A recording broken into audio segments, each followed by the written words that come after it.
The Conceited Knowbody. Every Tuesday at 8 p.m.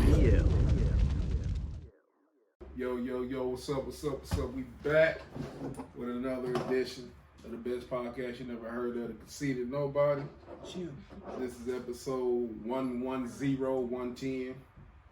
Y'all not keeping up with that cool shit I was just saying. Yes, sir. 110, man.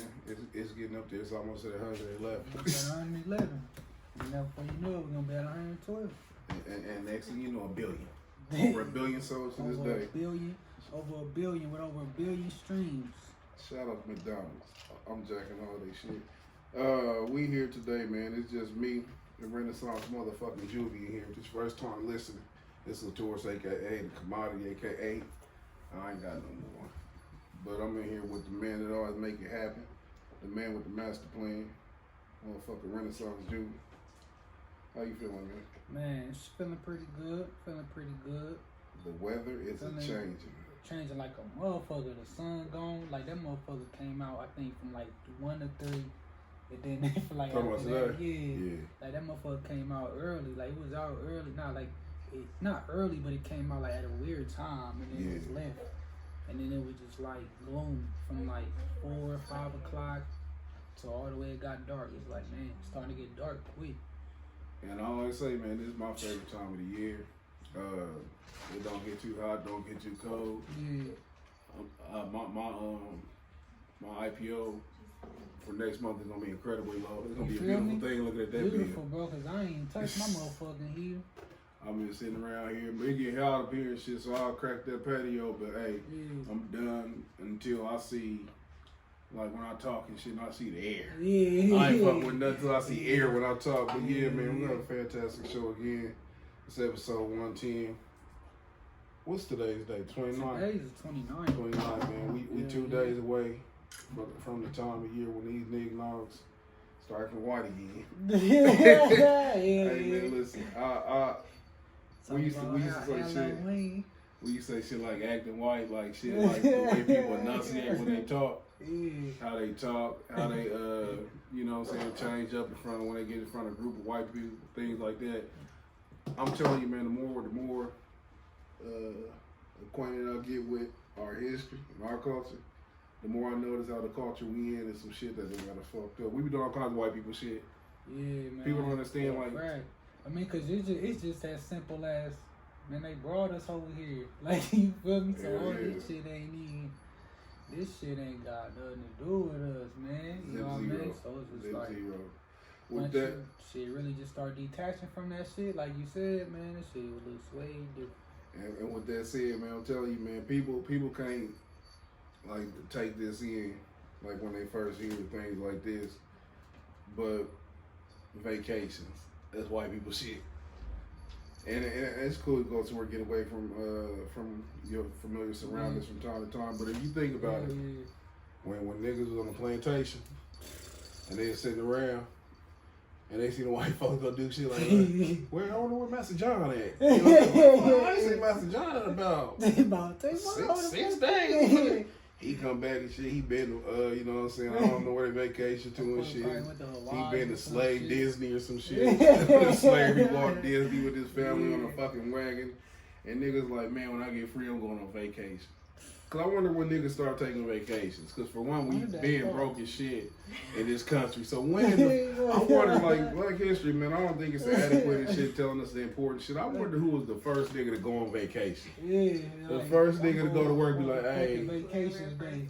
First nigga like, hey, I need fucking Thursday, Wednesday, Friday, Saturday off. You know what I'm saying? I wonder who was the first motherfucker when there was like, I need some time off.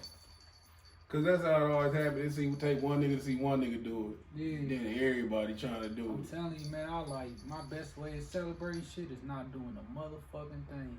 That's like what I think my past two, not my last birthday, my girl did something for me. But other than that, man, I don't be planning on, you know, that shit dead now. What she do for you? Something she wanted to do? Yeah, I think she took me out to eat or something. Bullshit. You gotta sit there and smile like you're at the time of your life. more food. You know what I'm saying? This is we eating food again. That's you know? when Garrison all over there. Yeah. You go ahead and do some shit, invite your friends and shit. She don't know you don't talk to this nigga no more. She there across from this nigga. He a fucking mortal enemy now and shit. She thinks she done did some wonderful shit. You know, this nigga out to eat. He love when out to eat. You thinking to myself, actually, I wish watch porno get jacked up. I'm simple. I'm a simple motherfucker. But no, man, that is something. I always think about that shit. That's some white people shit. But it is what it is, baby. This holiday. That shit's so fun, ain't not doing nothing. Like just chilling. People underrate sitting the fuck down, not doing shit. That shit's underrated. That shit's underrated. Man. That take me to, man, I was talking to my buddy. I really do that shit all the fucking day. Motherfuckers be like, what's wrong with you? Like, nigga, I'm perfect. You feel me? Might be rapping to the Most High. Man, people can't. People, we in a society where you always gotta be moving. You always gotta be shaking. Not moving either. Yeah. Personally and spiritually, like you got certain questions. Like I don't know, like if I got certain questions. And certain stuff makes sense to him. I'll be asking you like certain life, like wow, you know this and that, and I'm like, damn. Yeah. Talking to myself, man. You fuck around, start coaching yourself and shit. Hell yeah. Damn pep talks. Yep. But it's like I was talking to my buddy earlier this week, and we do our lottery fantasy from time to sit down, relax. We do our lottery stuff from time to time. When we sit down, we fantasize. And I must say, my lottery fantasies have matured over the years. Yeah. We sit down, we talk shit, and we be like, what would you do if you hit the Powerball? And my mind was so fucking silly. I said, one of the things I said I have a big ass sex room in my house. So you have a sex room? A sex room. Yeah. And I ain't really know what the fuck was gonna be in the sex room. You take that bell off and wow. I didn't really know what the sex room was gonna be, but I knew it was gonna be some nasty shit. Cause I probably had just got done viewing countless hours of porn on Pornhub, and my mom was corrupt. Something crazy was gonna go down. But over time, man, now I be thinking more charitable in my efforts. Yeah. Like that's always been in my mind where I'm gonna help motherfuckers. But now, man, all the illicit shit has been dialed down a bunch. Like I couldn't imagine, like, doing anything related to purchasing vagina in any way. I don't want to do shit that financially make women feel obligated to come around me and shit. And we was talking about like what we would do, and I said I don't understand how people say they would hit the Powerball and still go to work. He said he would go because he wouldn't feel right otherwise. He felt like, nigga, how have you been that fucking conditioned to get the fuck up early in the morning and go to work? You know what I'm saying? That's some sick shit, nigga. They got you. They got you. I understand the part of having something to do, but it would be on your own terms. Be on your own terms. Hell yeah. And then like the days we in now, man, I mean you really start making money, you know, doing Sitting the fuck down. Sitting the fuck down. Man. Hell yeah. So what would you do if you hit the Powerball? Let's say you got 215 million. First off, would you cash out or would you take it at payments? Cashing out. Cash out. Me too. Cashing out, man. Cause you just never know you never know. Never what I mean? I need all my shit in the crib. I need all my shit, right? I need my shit in the crib. I don't even put it in the bank. Fuck that bank. I need my shit in gold. You know what I'm saying? I need my shit in metals. I don't want the majority. But what would you do with your shit, man? Man, so quick spin. It's crazy because I was thinking about this because it's like you can't help motherfuckers enough. You know what I mean? So I would want to tell myself like, I'm gonna go help such and such. And it's like I'll probably get like my brother, my mom, my dad, like just write one thing, you know, write so whatever you want me to do, write that shit down. This is, you know, that's it. Yeah. That's what I'm gonna do for you. It's gonna be my gift to you. And the rest of this is like I'm not doing nothing for the rest of my life but studying this word and chilling the fuck out and trying to obey these commandments. And I ain't doing nothing. I'm just really trying to live like a regular. I probably try to start a garden or something. You know what I mean? Try to really do some regular. You said a garden? Make a garden? Yeah. That's what probably one of my things. Try to get a farm. I'll definitely do some farm shit. Doing my own. I'll definitely do that. Making my own food. Well, I know what I'm feeding my cows grass. You know what I mean? Type shit. What about boxing? You went for no type of promotions or no shit like that? Man, I gotta have a gym. You know I gotta open a gym, raise some young killers. Hell yeah. Yeah, that's like always been my go to, like, you know, at the end of boxing, I see myself opening a gym. Shit, man, putting some, you know, making some world champions. You be in the game heavy, boy. You come to that Powerball buddy and shit. Coming to the game. Damn, mom be trying to borrow money, 4 champs trying to hey, I gotta talk to Can you. we do a co-promotion? Hell yeah, real shit. What would you do? I would definitely, first off, let me be clear. If I'm past any indication of the future, I'm never gonna hit it. Yeah. I don't think the Most High want me to ball out in this kingdom. I just don't think he do. But if I was to hit, I would definitely, man, like this how my thought process has matured over the years. I would do something as far as like spreading the word of the Most High. I would go to all the YouTube pages that I fuck with people who try to invest in them. Yeah, I'll help them do what they doing and shit. I would definitely move out this apartment. I would go ahead and pay off all my friends' cars. But yeah, man, I mean, I would do practical things. I mean, cause I've never been a materialistic person. Anytime I wanted something, giving my shit away, man. Yeah, anytime I wanted something like. Not say giving away, like helping and shit. I know what you mean. Yeah. Anytime I wanted something like anything fancy, it's always been because I seen somebody else with it. Yeah. Like they ain't. For sure. The only time you never woke up and just desired that shit. Like that wasn't even on your mind before you saw it. Like, oh, I want this. Right. You ain't never seen it. So y'all know what you're saying. And that's once I got past that in my mind and shit, things. Like I was looking at something, and they was talking about how you can have a pile of fucking garments. Yeah. Different textures, cotton, linen, leather, and it's just in the pile and shit. And motherfuckers wouldn't think shit about it. You sort it into a shirt and put a logo on it, motherfuckers will go crazy. If you take the Jordan logo off the tennis shoes, niggas would not want the shoes. You know what I'm saying? So we treat tangible shit like it's so fucking important. Yeah. And that's just it's a hell of a mind fuck. Materialism is a hell of a mind fuck.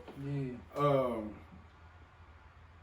Shit, I wanna hop into two things, man. What you wanna talk about this motherfucking power first? Let's talk about power first. You check it out. You see last episode? Yeah, I'll say it. Yeah, that's going to power.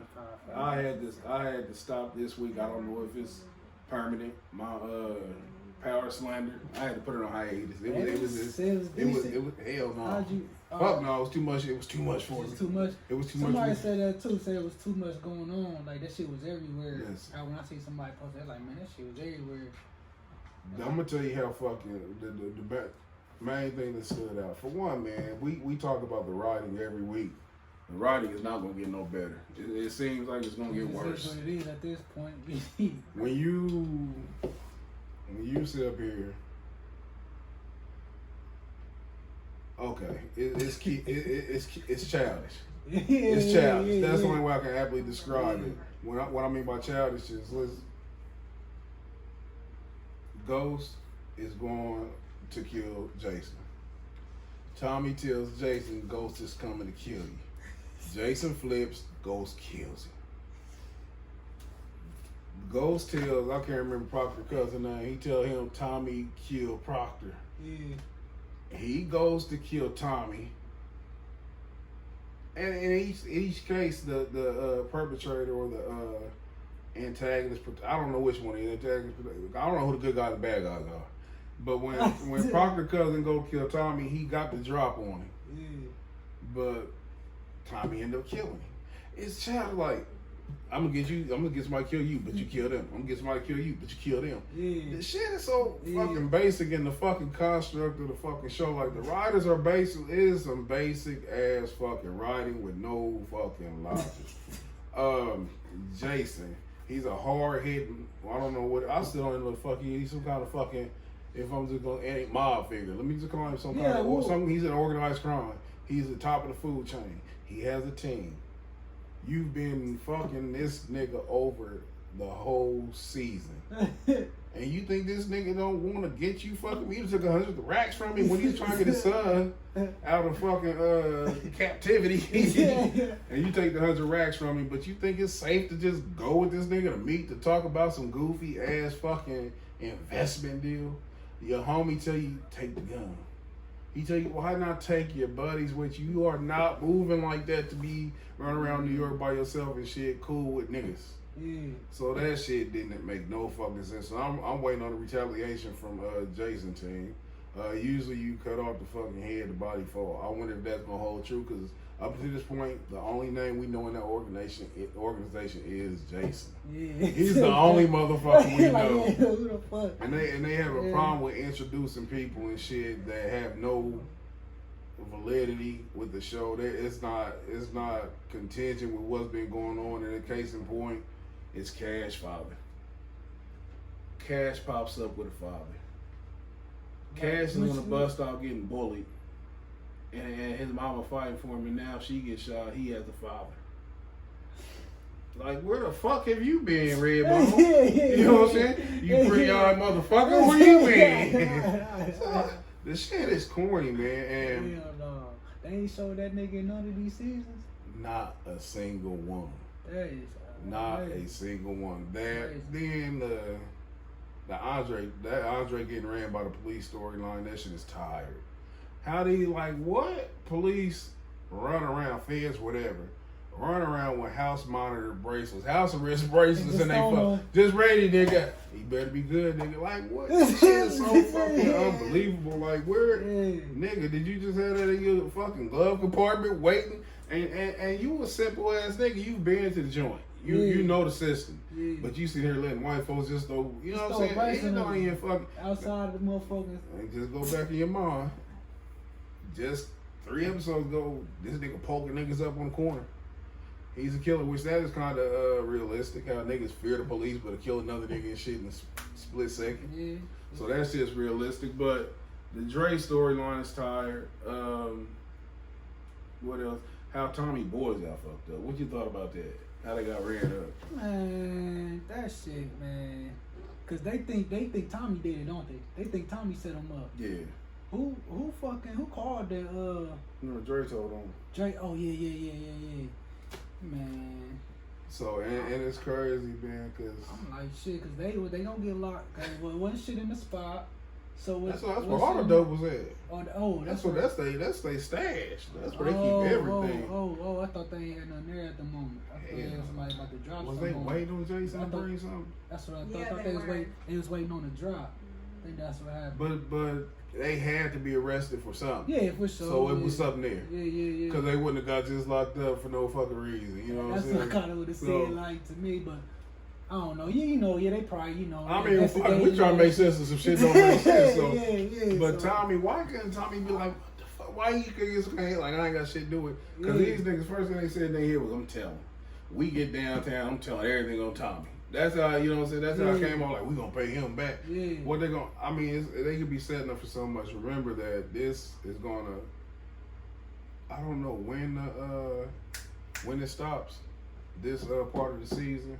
But it's gonna stop and then pick back up in like January to finish off. Oh yeah. So I'm trying to figure out like what the cliffhanger gonna be. I already got it like these 2 niggas gonna get out of jail. They gonna be gunning for Tommy. Yeah. That's gonna be one. Something I can't fucking understand is how James St. Patrick, he was just in this high profile case where they went to prison for. Right. He about to be the motherfucking governor. The fucking lieutenant governor. How the fuck does that work? Fucking lieutenant governor. You can't do that. This only happens on power. You can't fucking do that. They gonna get something on him though. And that Tate shit is goofy. I mean, he's so fucking like, it's so fucking. I got a headache. I just got a headache. I tried to make sense of that shit. That's how I was like, and I've had a baby angry. You just be like. It don't make no sense. That one scene, though, that's probably the best scene out of the whole goddamn season. Was when was arguing with Tasha. Who? Ghost and Tasha was arguing about the kid. Let me see how I want to adequately describe that. In a word, beautiful. Beautiful. we always harp on how bad Lala was as an actress, and she was. I think it's an understatement to call her bad. She was deplorable. Any adjective you could use to describe her ability to actress and shit. Think it was a role? Man, No, she was fucking terrible. The bitch was stiff. The bitch was stiff. The bitch act like William Shatner on Star Trek. Y'all ain't fucking watched that, but that is so stiff and so predictable. And what I was gonna say in contrast to that was everybody else seems to be hell of actors. Tasha can act her fucking ass off. Notori Naughton, whatever the fuck name is. Outside of the frowning and crying at the sink, Jamie he acts pretty good. Whatever his name is in real life. St. Patrick. Yeah, he act. His name is Omari, I hate black women. Nah, but that scene, it was over the top 5 as the dialogue. The story and the writing, for one, they don't have much to go with far because the writing makes everything bad. Yeah. And I'm gonna go into it more with Tasha's character because she's fucking out of control. It's consistent. She out of control. She done killed a motherfucker. It's consistent with. She teaching her son the game now. She turned into some kind of motherfucking. I don't know what they trying to create. She a superwoman. She a superwoman. Yeah. And what I mean that we can get back. Let me just what happened on some before I go into what I want to talk about with Tasha. Yeah. The biggest fucked up part on this episode for me was how the whole time that she was crying about Terry. Yeah. The whole time, did you kill him? Did you kill him? She never had a clue for sure. But as soon as the police run up on her and shit, this bitch, for one, she know exactly where to tell them to fucking look. Yeah. She know, and then over the trunk, I'm hoping ain't nobody in there. They got this half-fag ass lawyer. Yeah. He landing here. Now listen, if you go missing, I go missing for a week. Yeah. Where was he at last? The courthouse. Let's check the fucking parking garages for his car. Oh, there's his car. Let's see if we have any clues. Pop the trunk. You should have found me. You should have found me a long fucking time ago. Gave me a proper burial. A proper fucking burial. But that was the corny shit on there, man. But it leads me to, because you said what they're trying to do with Tasha.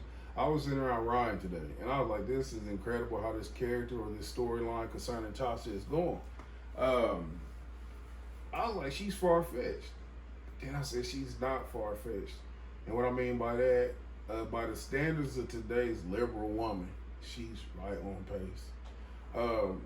The key components is I can do everything, but I'm held accountable for nothing. You know what I'm saying? That is the construct of how they built this character over time. When she was, and it's so unbelievable how fast she flipped on Ghost. Yeah. That's just unbelievable. But when they run, they show the bruises and shit. You know, it was good foreshadowing after he roughed her up and shit. She hold her arms. Yeah. And later on, they put emphasis on that. So when they run her through the ringer and shit, well, you know, this is like she's been in situations where she was facing a lot more than she could have cracked. First off, let's laugh at how she started faking sad when they mentioned about Keisha. That bitch whole demeanor changed. Man, I laughed like a motherfucker. Yeah, man. But when they was trying to build us, what they try to do with the characterization, they try to build it up so you can seemingly how you can seemingly like feel sorry for her. They try to build up the sympathy. Yeah. So what they do, they go back into the past and they start bringing up the instances of where Ghost cheated on her and shit. He left the family for the white girl, all that stuff. They try to build up the sympathy. In doing so, what they not doing, they not mentioning that she's fucking the boy that Ghost raises his child, the fucking limo driver. She planned on running off with him. Yeah. You know what I'm saying? Yeah. And Ghost had his faults, but she had her faults too. Yeah. But what they do with the liberal black woman, they minimize their shit and they say you can do what you want to do, you can be what you want to be, which causes dissension. But they don't talk about it's like when she doing shit, it's just straight narrow mind. It's her. She's focused only on what she wants, and her pain, the pain that she seemingly has, which she coincidentally takes out on random dick. But she was sleeping with Sean. Then she moved to the lawyer. You know what I'm saying? And it's never and she always fucked the wrong people. She always fucked people who close to the situation. When Ghost was fucking the white girl, Angie, she had no associate. Not to say he was right for going to fuck with her, but it wasn't somebody that she was cool with. He wasn't fucking Keisha. She feels comfortable fucking this young nigga and nigga who sit up here best friends with your fucking son. She like that was her son's best fucking friend. She fucking him. And it's destruction. She gets him killed. She fucking with Terry, somebody who close to the situation, lawyer. She gets him killed. Now, it like she's not a person who's morally accountable for what she does. So she goes in between her and the nigga who just randomly popping up at the fucking dude. And he want to kill Ghost so bad. He don't have a fucking name. He's just not really. I'm talking about the nigga who just popped up. I'm sure he do, but I don't know what it is. He popped up 2 times and shit. Yeah, like why you want to kill Ghost so bad? Bad nigga, like have they been talking about that snapper in the neighborhood? Shit. Yeah. He on some real Superman So in between all of this, you've been the drug dealer's wife. Yeah. You've been hustling. You was part of the conspiracy to get Kanan locked up. You help him tell. Your hands are not clean. The whole range is fucked up. Let's blame Tariq.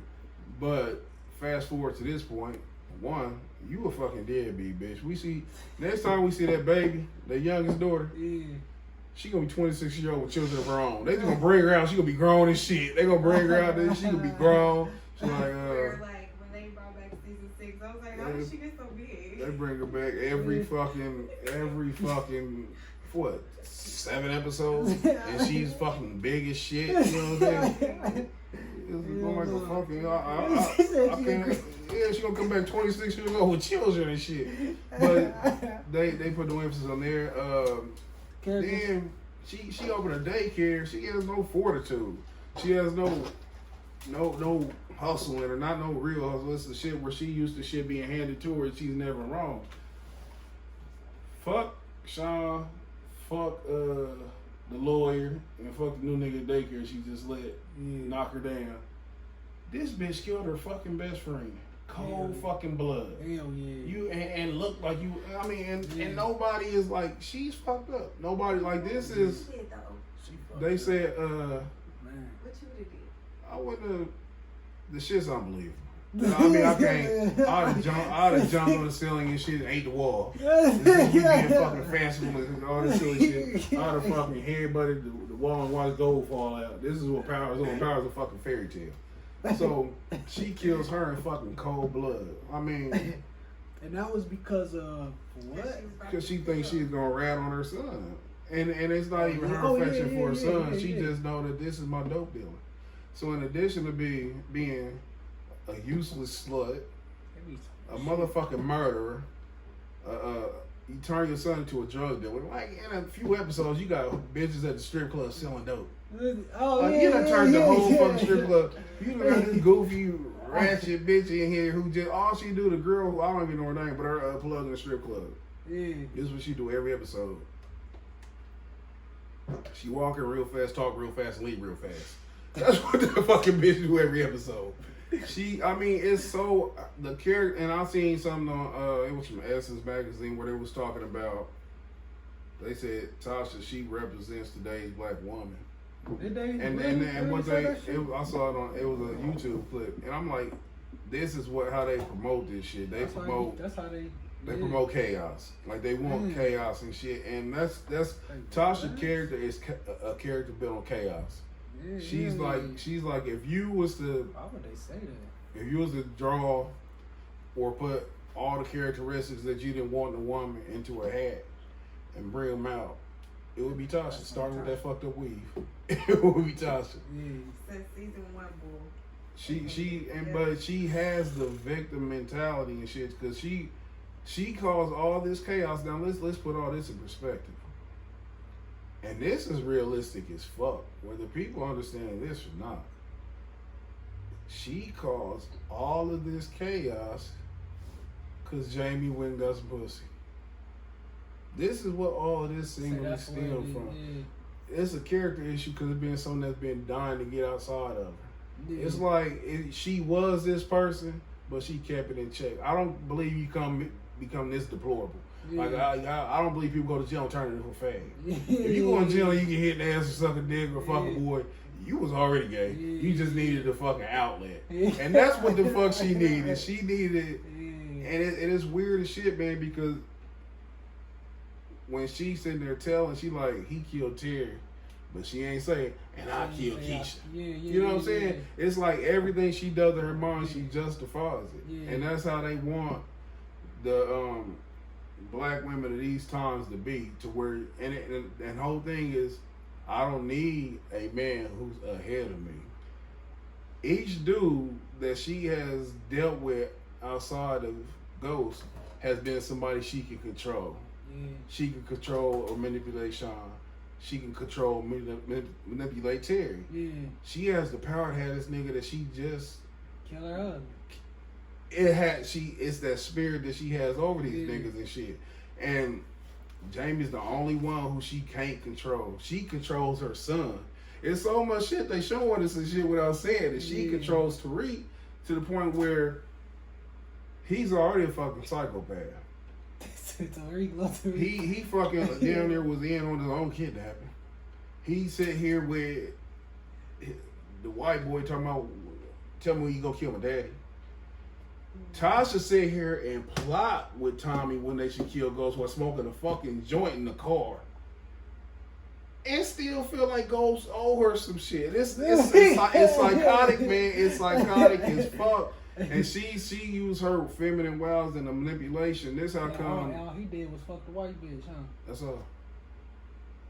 all. I mean, he was gonna leave her, but listen, if I would have just left, Keisha be alive, Raina be alive, Tariq wouldn't be selling dope. You know, it's the fucking chain reaction, and this is so fucking realistic, nigga, because in the context of like reality, this is how they want the black family.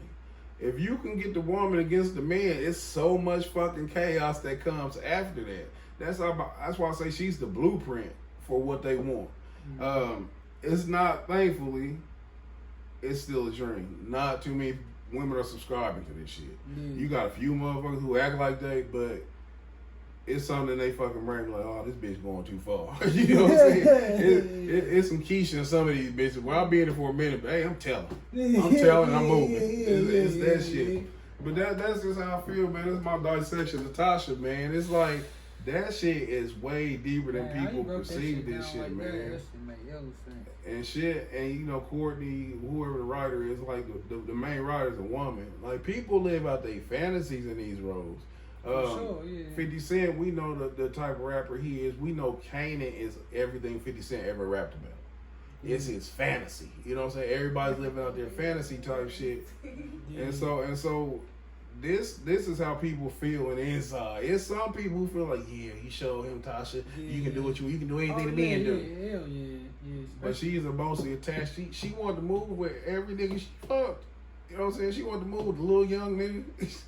You know what I'm saying? It's so fucking crazy, man. What was your thoughts of that episode overall? On a scale of 1 to 10, what you give? Man, shit, I gave it. Come on, man. And we only rate it against power. It's we ain't gonna rate this against no written show. Okay, yeah, I'm gonna give it a 7. Your favorite scene when they roughed her up? That mush was legendary. I haven't seen mush like that. Man, that was like one of the most beautiful mushes I've ever seen in my life. That was that shit right there deserved an Emmy, an Oscar or something. Whatever the fuck you get for nighttime TV shows. Blood is on your hands. And that's crazy, like how they casually go around their daughter's death. You know what I'm saying? Like, you kill Raina. You know what I'm saying? It's crazy. Something else that happened this weekend, something else that caught my viewing pleasure, my eye, the Dolemite. Dolemite If y'all are Dolemite not is hip to my Dolemite, first off, let me say it's a film that's on Netflix. Fantastic film. When I saw Eddie Murphy was attached to the project, it increased my interest in it.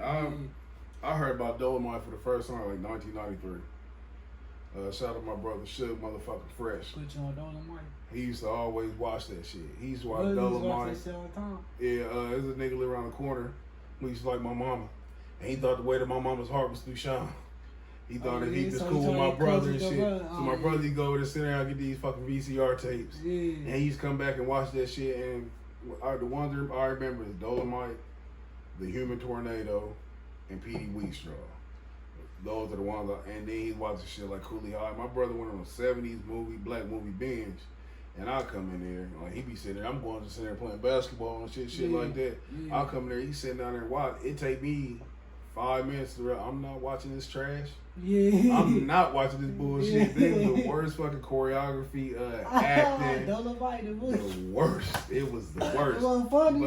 But it's funny, but it's like unintentional Yeah. comedy. But you can tell they didn't take themselves serious once you watch the documentary.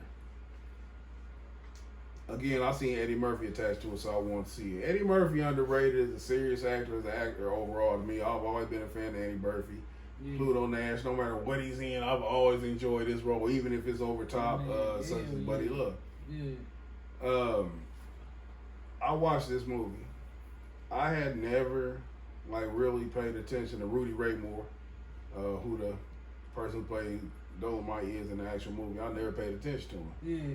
I knew him from my brother watching the movies and then being on rap songs. He was on Snoop shit. You know what I'm saying? Like all them rappers you look up to. They call him Godfather of Rap. So I knew him from that. At the end they ran through them little clips at the end of the movie. He had skits and shit on Snoop shit. Snoop first shit. Oh shit, that's hard. So I never really thought about Rudy Ray Moore outside of Dolemite. Oh, okay. Once I saw this movie, I gained a hell of appreciation for him. It's not too many movies I have ever seen in my life that inspired me or was like, damn, nigga, that's some shit. Yeah. I was the shit inspired me. I definitely was inspired watching that shit too. Hell yeah. Dolemite it kind of made me feel weird because it was funny as hell, but it was damn near touching at the same time. When you say weird, what you mean weird it was just it was like that feeling. You know what I mean? Because it kind of caught me out of nowhere. I started just feeling like, damn, this shit kind of touching. Yeah. Because I ain't expect it. You know what I mean? I was expecting it to be and I didn't know nothing about Dolemite. Yeah. You know what I mean? So it was just I watched it, I watched that shit 3 times down there. So you expected to just be on some goofy shit, some playing shit, and you know what? That's exactly what I was looking forward to. So what it did, it touched on the person of Rudy Ray Moore, and the thing that stood out was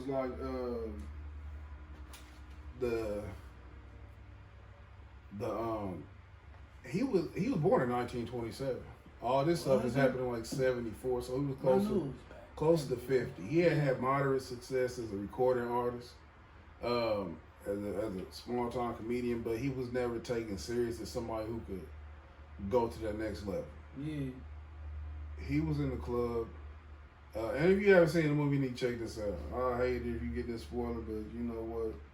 It happens. It happens, man. But what I liked was his hustle. That stood out for me more than anything. Hell yeah. The sacrifices he made. The movie itself, the acting was good, man. The acting was definitely good. I like they squad. Yeah, and that's the thing that stood out the most for me. Mike Epps actually did good too, man. You know, Mike Epps usually do good, but he didn't have shit. He didn't have nothing to do. I mean, if you think about it, Mike Epps probably said 20 things in this movie. Yeah. He probably said 20 things, which is cool because he wasn't the center character. Yeah. I like the interaction between Dolemite and Lady Reed. Yeah. I like their interaction and shit. Sure, the comedy was on point. When they was taking the pictures for the album cover, get a chance, look it up. They did that shit for real. If you look up all the album covers, it was always something like that, some salacious shit. Yeah. You gotta understand, he's doing certain things, having sex scenes with white women in the movies. That shit was still taboo. These motherfuckers was tight about that. They gotta understand, this wasn't 2019. You know what I'm saying? The thing that stood out to me, and when I say inspired me, was his gumption to bet on himself. Yeah. How he bet on himself. I'm gonna tell you some shit. This is the funny shit. 'Cause I was thinking about this before the show. He seen that his original act wasn't working. Yeah.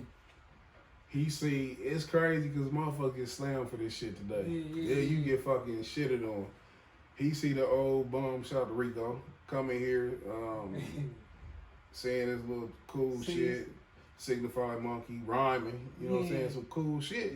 And it's crazy because you want to tell this motherfucker get out because you feel like he's a bum. You don't see value in it because they look on the outside, but then you hear the shit he's saying, and you think about it later after you put him on, like, damn, I could benefit from it. He like, you the motherfucker put me out. When you go to him. And that a quick side note, you never know who you gonna need. Watch who you shit on. I always said, when you on the way up, the people you shit on gonna be the people who shit on you on your way down. That's something to be cognizant of. He switched that shit up so fucking good to where he came with that goofy ass wig, his whole clothes changed. He has a whole different persona. Was on point. Whole persona, an actor. But let me side note again. This is what gay ass Nicholas doing. He's created a fucking persona. Because that's not him. And sure, you're 100% right. It's the same shit. I've seen the parallels in that shit. The only thing is, he wasn't in everybody inbox begging for him to share shit. He wasn't. He definitely, back to Dolemite, he definitely got it out the mud, so to speak. He people don't understand, man. This is not the age of internet where everything you just boom, boom, boom. You put your music on Spotify, people can fuck with. You had to do a lot of fucking legwork. Hell yeah. This is the 70s. You know what I'm saying? Everything's fucking analog. Nothing's really digital at the time. And the fact that he just didn't know shit, like when he was like, you know what I mean? Real really shit. just like, hey, Real shit. Like we ain't no real, like that shit was amazing to me, man. Like the whole fucking time they put that shit together, I'm like, this shit is incredible. Man, they really like just doing this shit. My favorite part was when he told the white boys, somebody get out there and find some electricity. You turn the lights on. Nigga shit. And leading up to that was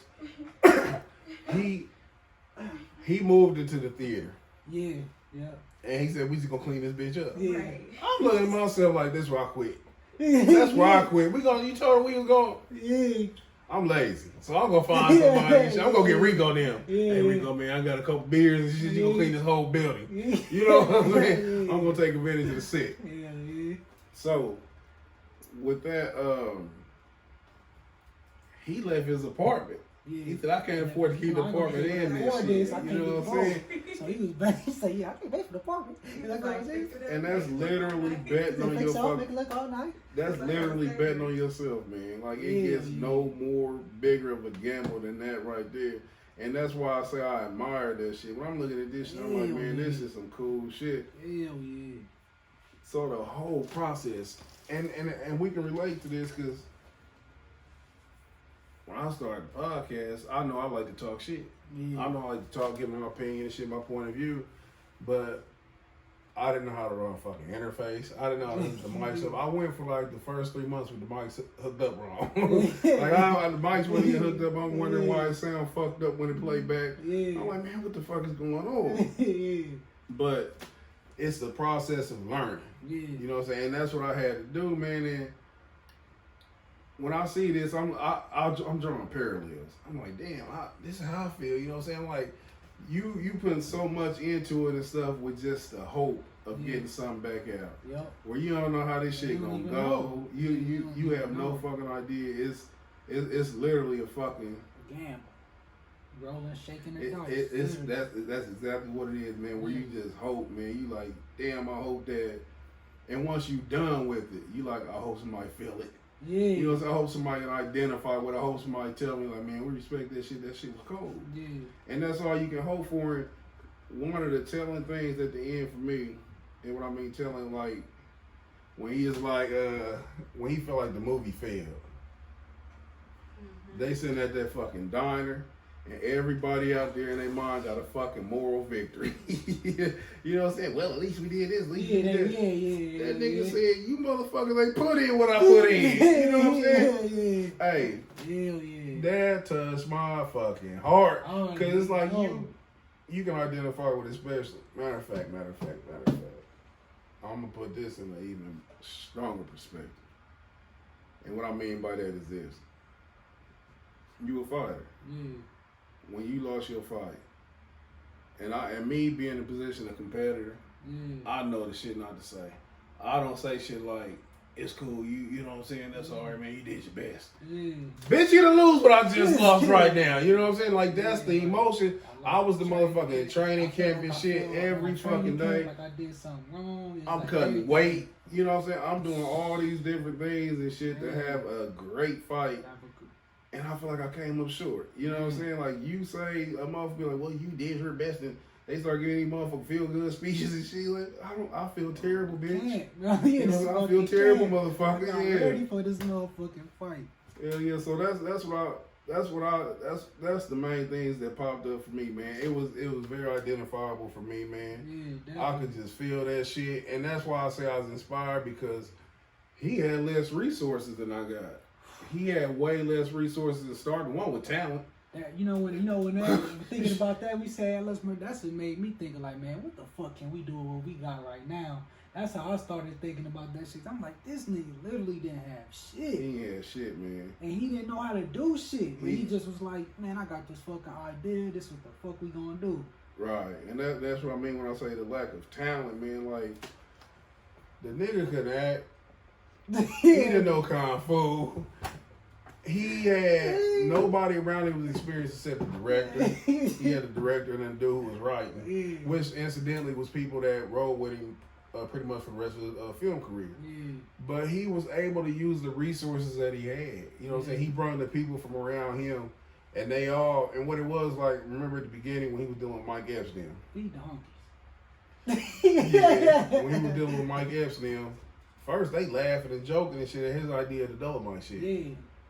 Once they saw how dedicated he was, they felt right in line. Wasn't no egos or nothing and shit. You know what I'm saying? Everybody was like, I like that shit. If you win, we all win. And that right there, that's some inspiring shit right there, man. I don't know how much of it was, you know what I'm saying, Hollywood, you know what I'm saying? But that's ideally how you would want some shit to go. And then, like, what really gave me the butterflies was, and let me pause there because I've never had the butterflies. I don't know how I said that shit, but you get what I mean. What gave me the willies?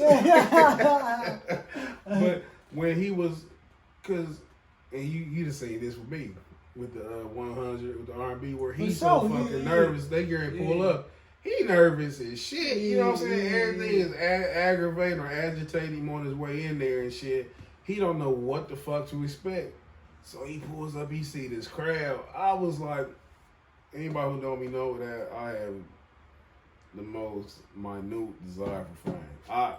That shit, I don't like too many people telling me I'm doing good, because it start feeling weird, start feeling fake, you know what I'm saying? And they already telling me something, like somebody can't tell me that I'm smart, I already know these things, you know what I'm saying? I just need to see that shit come to fruition. When he seen that though, I said, damn, I wonder how does it feel to be that appreciated? Because for one, you've been rejected so many fucking times. Motherfuckers, you borrowed, they say borrowed $10,000. I did the math on that. That's equivalent to like $200,000 a day. He was going to lose all that. He paid all this back. He going to lose his fucking, he risked his recordings, the masters to that shit. He risked all that shit. Like, he literally he mortgaged his fucking future on himself. We be betting on jobs. You know what I'm saying? We go to jobs like, if I go here, it's going to work out. My life going to be better. We really betting on a fucking job. You know what I'm saying? As opposed to betting on ourselves. But, so when he was at that premiere, man, of course, some of it sensationalized, starting with it being shown here first in Indianapolis. It actually was shown here first. Well, shown here, but it hit like Atlanta and Chicago before it came here. It already had a buzz. And it's just dope, man. Like, that's one of the best stories I done heard in a long time. Gave me a lot of perspective. I recommend that shit for it. That's how come I hit you up. I seen that shit. I said, let me text this nigga. I said, man, you gotta watch this shit because we gotta rap about this, man. I told the side check that shit out. I told everybody check that shit out, man. That's a dope ass story to me, man. Hell yeah, it is. And it's crazy because a lot of people don't know the nigga. Like a lot of people don't know. And that's the only reason. That's why I watched it so many times because it didn't like the first time I watched it really didn't like. I just watched it. You know what I mean? So you didn't really feel that shit. Again, I gotta watch it again just to start putting everything together. You know what I mean? And I looked up Dolemite, and I'm like, cause I didn't understand like what is he doing? Is he an artist? Yeah. Comedy? And then it was just like, okay, is they making a movie about? Remember I asked, I was like, so is he like what are they doing? So now I had to watch that shit like 2 or 3 times, man. I'm just, like the second time I watched it, I was just like. That shit just hit me like I was just watching that shit like damn. I laughed at the parts that were like super funny, but for the most part I was just sitting there like. And it's crazy because when you go and look at the movies, they almost did the shit scene by scene. Cause how corny it looked. Yeah. That's how corny the movie looked. Listen, man, just cause you got a different perspective of it, so when you watch the movie, you be, I'm telling you, man, like look, this how the punches was. It be this far away from the head. And that's how you jive turkey mother. And he be so the choreography. This is like some of the worst choreography you ever see in a fight movie and shit. But they was working. Wasn't nobody no trained stunt motherfuckers. None of that shit. Funny as shit when they blew that fucking car up. That shit was like, this my cousin. This from my cousin. That's my cousin. Hell yeah. Hey, that shit was cool though, man. It's one of the best movies I've ever seen in a long time, man. Hell yeah, that was a good ass fucking movie, man. It's so relatable. Hell yeah. And it's crazy because it's like over 40 years ago. This shit happened over 40 fucking years ago, man. That's the thing, man. Shout out to Rudy Rayborn. He passed away in 2008. Did he? Yeah, he been gone for a minute, man. It's crazy because he's here, he'd be almost 100. You know what I'm saying? That's like, we don't understand like how...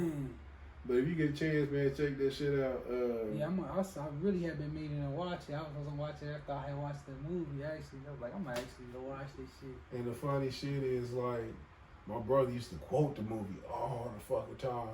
That and all the movies, he walk around quoting Dolemite. Niggas like, well, who the fuck is Dolemite? You know what I'm saying? Because he just happened to stumble onto him. He liked them goofy ass movies. How you like Wesley Snipes' character? Oh, I like. He is funny as hell, man. Hey, that nigga was. He was funny as hell. I told motherfucker.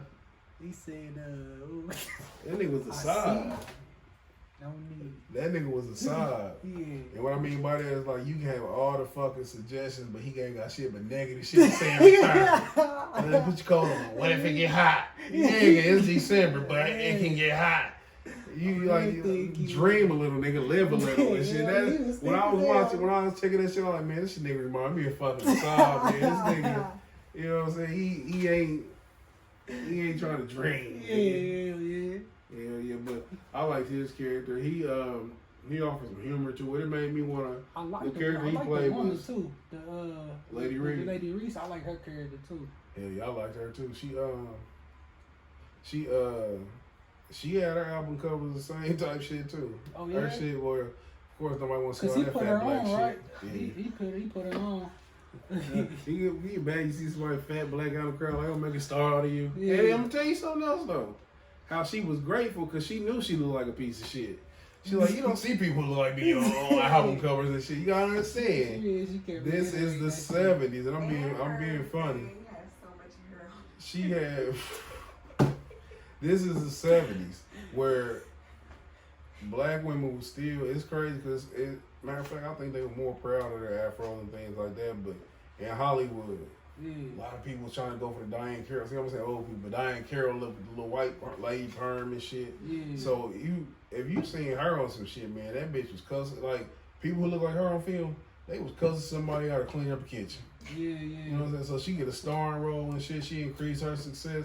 I'm telling you, man, that's how it's supposed to be. You supposed to build the people around you. You know what I'm saying? Everybody's supposed to cultivate each other and shit, draw off each other's talents. Overall, I'll give that movie, man, in the context of what it was. Man, I give that shit a 10. Fuck a damn near. I damn near thought about giving it. I said, no, that's a 10 for me. Man, cause I fuck around like you just. Watch that motherfucker again next week, probably. Yeah, that shit was dope, man. That shit was real fucking dope. I love that movie. Yeah, man. We got a little fucking down there, over an hour worth of commentary on fucking Power and Dolemite. Dope ass shit. Next week though, man, we got a couple guests. Ramasad and his brother. Ramasad. Yeah, I don't want to just be on this motherfucker not saying his brother's name because I can't remember it. So I gotta look his name up real quick. Feeling disrespectful and shit. Cause I don't remember his name. I'm gonna shoot you. His name Ramasad and shit. His brother, Loke Ramasad. Artist? Yeah, they spit. They rap. I actually met Ramasad up at shit they used to have at Icon.